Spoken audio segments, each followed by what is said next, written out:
Let's discuss with former Trump attorney Bill Brennan and former federal prosecutor Alyse Adamson. Bill, let's start with you. So I had mentioned earlier in the show, the source is telling CNN that a Capitol Hill ally directly told Trump he was getting bad advice on the handling of the Epstein files story. Do you agree with that? I do. I don't know exactly what type of advice the president is getting or from whom he is getting it. But if that advice is to persist in this, failure to endorse release, if I was advising him on this issue, and I am not, I would say I'd be all in for release. It seems to me that whatever's in the Epstein file, so to speak, it is what it is. If there's a there, it's there, and if there's a not a there, it's not there. And to have this thing just linger like this seems counterproductive to the president's overall agenda. But now, as Evan Perez just noted, Donald Trump called for this investigation by DOJ. Pam Bondi said, we're on it. She's assigned a prosecutor to it.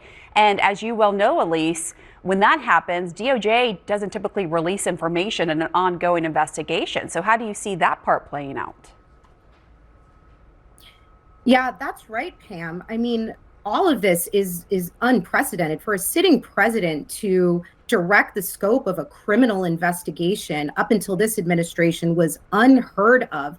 And, as it was already noted, the individuals, the scope of this investigation seems to just be a few Democrats. And the whole Epstein saga has always been about a lack of accountability and transparency. And now we're seeing more of the same because, as was also noted, now that there's an ongoing criminal investigation, it's going to be very easy for DOJ to say no if the House ultimately votes for the release of the Epstein files and say we can't per our policy. There's now an ongoing criminal investigation. So there's none of that transparency. And then because this criminal investigation seems to be scoped to just these Democrats, there's still a lack of accountability because there's probably other individuals who should be investigated. And at least by what we know now from the reporting, probably won't if this investigation remains so narrowly tailored. Bill, as I noted, Pam, go ahead. This seems to always lie in the president's lap, and I don't know that that's the right lap for it to lie in.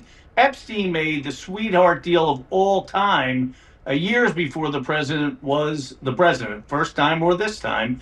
So he's been wheeling and dealing with governments, with the DOJ and government agencies throughout many administrations. The other tacit assumption that people seem to lay thick on when talking about the president not releasing, and I don't know that it's his authority or decision, is that there must be some implicating material against the president there, and nothing has come out to support that. There could be very good reasons for redacting or limiting the release, such as protect the victims' names and identity, grand jury secrecy, but those issues are fairly easily resolved. They may take some time, but we've been at this a long time.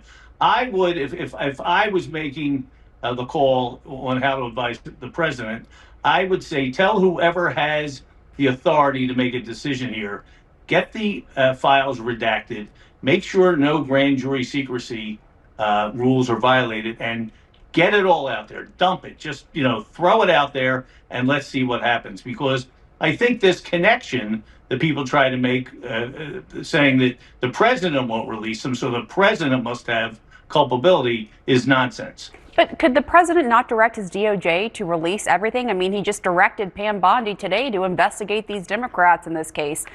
The president couldn't he say, listen, put all the case files out there?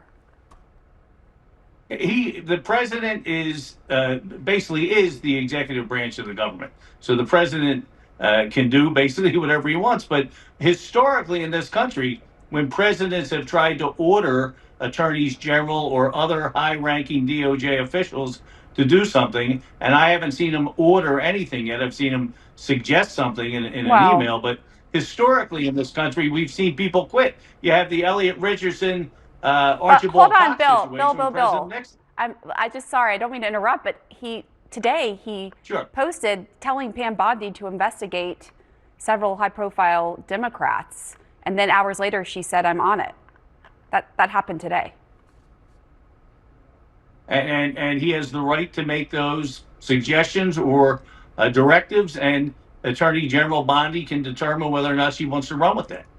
That ultimately is her decision. But if you look back, not more than 40 years ago, it's not that long ago in the history of our country, we've had attorneys general quit and special prosecutors quit when ordered to do something. So sometimes ordering from the executive to the DOJ head backfires. And I don't know that in this case, the president will get what he asked her to do done.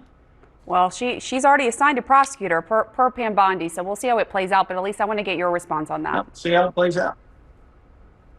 Yeah, I think my response is that just flies in the face of recent history. I would agree with everything Bill said up until this administration. But what we have seen continuously is the president making requests of the attorney general and the attorney general granting those requests. I think it's more likely, rather than the attorney general resigning if she receives a request from the president, that there will be other prosecutors who ultimately resign if they disagree with the directive of the president. And that is the pattern we've been seeing since President Trump took office. We've seen it in the Southern District of New York. We've seen it recently in the Eastern District of Virginia. When prosecutors are uncomfortable with these directives from the White House, they either resign or they get fired. I would call it more, Pam, of a pressure campaign of anything else. And I that is what I have been seeing. I don't think it is realistic to think that if the president requests a certain action for the Department of Justice, that they would not comply.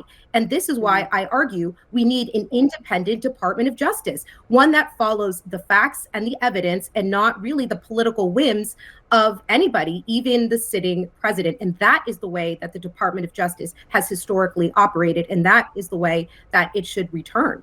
All right, Alyse Adamson, Bill Brennan, thank you both. Appreciate it. This vacation offer is so good, I'm going to repeat it. If you're in your 40s, 50s, 60s, even up to the 80s, come to Puerto Vallarta, Mexico for 6 days. All meals included for only $2.99. Again, come to Puerto Vallarta, Mexico. All meals, all drinks, $2.99. We'll even give you a free cruise or land package if you're one of the first 50 people to call right now. Again, come to Puerto Vallarta, Mexico for only $2.99. Be one of the first 50 people to book right now in our luxurious all-inclusive resort. If you're in your 40s, 50s, 60s, even up to the 80s, you deserve a great vacation. So take it right now. Puerto Vallarta, Mexico. Call now and get a free cruise or land package on top of your trip. Call 877-635-4021. That's 877-635-4021. 877-635-4021.